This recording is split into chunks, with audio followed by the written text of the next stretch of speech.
पोरो BMCचा cut ऑफवर तुम्ही आता खूप सारे व्हिडिओ बघितले, खूप सारे विद्यार्थ्यांचे मी बघितले. कट ऑफवर तुम्ही सर्च केलं की BMC कट ऑफ काय लागणार आहे काय नाही, तर खूप सारे विद्यार्थ्यांनी ती व्हिडिओ बघितलेले आहे आणि त्यातून विद्यार्थ्यांचं समाधान झालेलं नाही. कट ऑफ काय असेल तर आजच्या व्हिडिओमध्ये तुमचं समाधान होईल असंच मी बोलणार आहे.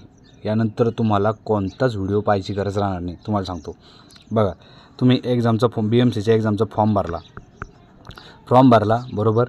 त्यानंतर तुम्ही प्रिपरेशन केली. त्यानंतर तुम्ही काय केलं माहिती का, टेस्ट सिरीज मारली असेल, मॉक टेस्ट मारली असेल, कोणी पेड कोर्स घेतले बरोबर.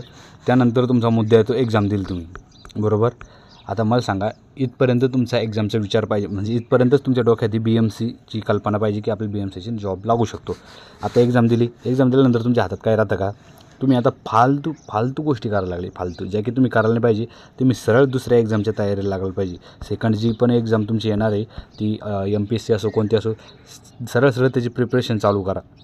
फालतू 5-10 मिनटाची व्हिडिओ लोकांचे पाहू नका आणि तुमचा वेळ वाया घालवू नका. याच्यामध्ये कोणीसाठी कट ऑफ सांगत नसतं, याच्यात कोणाला काही अंदाज नाही. कारण की पेपरची लेवल जर बघितली तुम्ही तर सगळी पेपरची लेवल कशी होती, मिसमॅच लेवल होती. त्यामुळे तुम्ही याच्यावरती फोकस करू नका. कट ऑफवरती काय जाईल, तुमचं काम होतं की एक्झामपर्यंत तुम्हाला प्रिपरेशन करणं आणि त्या एक्झामला डोक्यात ठेवणं बरोबर.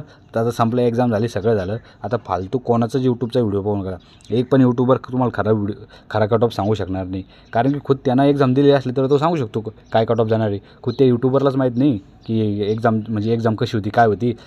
ते फक्त एक अंदाज लावतात. मुलं सांगतात सर इंग्लिश अवघड होतं, सर GK खूपच अवघड होतं, त्यानुसार ते अंदाज लावताना एक अंदाजीच कट ऑफ सांगतात. त्यामुळे मी तुम्हाला सांगतो, कट ऑफच्या नांदी लागू नका. तुमचे जर समजा एक ॲव्हरेज सांगतो, तुमचे जर प्रश्न 80+ बरोबर येत असले तरच या BMCच्या एक्झामचं डोक्यात ठेवा. नाहीतर असं समजा की आपलं सिलेक्शन होत नाही. सांगतो मी कडक धडक. कारण की मला सांगा, एकच एक्झाम होणार आहे, एक स्टेज एक्झाम आहे. एक स्टेज झाले की डायरेक्ट सगळं DV होणार आहे आणि DV झाल्यावर तुमचं फायनल सिलेक्शन होणार आहे.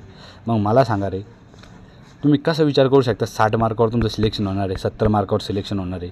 विद्यार्थ्यांची संख्या तुम्हाला वाटत असली की सर फॉर्म खूप कमी आहे, 1,00,000च फॉर्म होते, 1,10,11,000 फॉर्म होते सर आणि आमचं होऊ शकतं.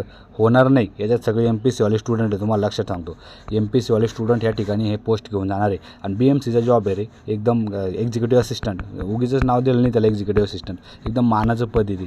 त्यामुळे हे पद कोणी सोडणार नाही. जरी मुंबईला जॉब असला तरी ह्या पदाचं महत्त्व जे पाहिलं आणि पदाची हे पाहिलं आपण, एक्झामची काठिण्य पातळी पाहिली, पदाचं महत्त्व पाहिलं. त्यानंतर ह्या एक्झामसाठी कोणकोणते विद्यार्थी बसलेले होते, तलाठी, ग्रामसेवक, हे थोडे पॉईंट न काटणारे विद्यार्थ्यांनी ही पेपर दिलेलं आहे. MPSCवाले सगळे विद्यार्थी याच्यामध्ये भरलेले. मग कसं विचार करू शकता की तुम्ही कट ऑफ कमी जाईल म्हणून.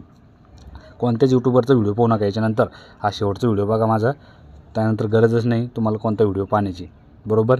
तुम्हाला काय सांगितलं मी, 80+ जर तुमच्या मार्क प्रश्न बरोबर येत असेल तरच तुमचं सिलेक्शन होणार आहे, नाही तर होत नाही. हे कडू सत्य आहे, पण तुम्हाला हे मानावंच लागणार आहे बरोबर. तुम्हाला मी जर म्हणलो की समजा, एक लक्षात घ्या, तुम्ही मला माझ्या व्हिडिओ लाईक करसाल, सगळं करसाल का. मी जर म्हणलो की विद्यार्थी मित्रांनो, तुमचे जर 70 प्रश्न बरोबर असलं तर तुमचं फायनल सिलेक्शन होणार आहे. आता तुम्हाला काय वाटेल, ज्या विद्यार्थ्यांना 70 प्रश्न बरोबर येते तर विद्यार्थी या ठिकाणी खुश होणार आणि तो माझी व्हिडिओ लाईक करणार आहे. आता मी जर सांगितलं 80+ वाल्याचं सिलेक्शन होणार आहे, आता या ठिकाणी बरेच मुलं या ठिकाणी निगेटिव्ह कमेंट करतील, डिसलाईक करतील चॅनलला, म्हणजे याला व्हिडिओला. तर माझं काही नाही, करा तुम्ही डिसलाईक, पण जे सत्य आहे ते मी या ठिकाणी तुमच्यासमोर मांडलेलं आहे बघा. आणि हे जे 80 प्रश्न बरोबर आले विद्यार्थी, त्यांचं सिलेक्शन होणार आहे. सांगतो मी तुम्हाला.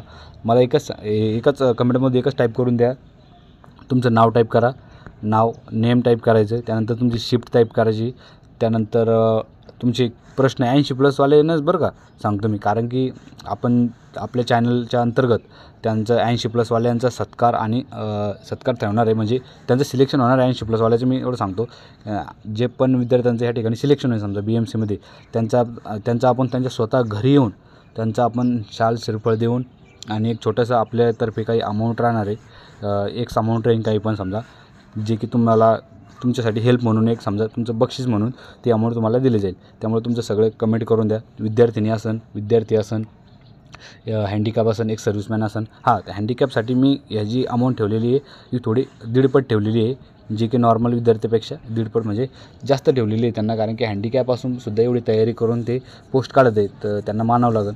बरोबर. तर चला भेटूया नंतरच्या व्हिडिओमध्ये. तुम्हाला व्हिडिओ कसा वाटला कमेंट बॉक्समध्ये सांगा. जय हिंद, जय महाराष्ट्र.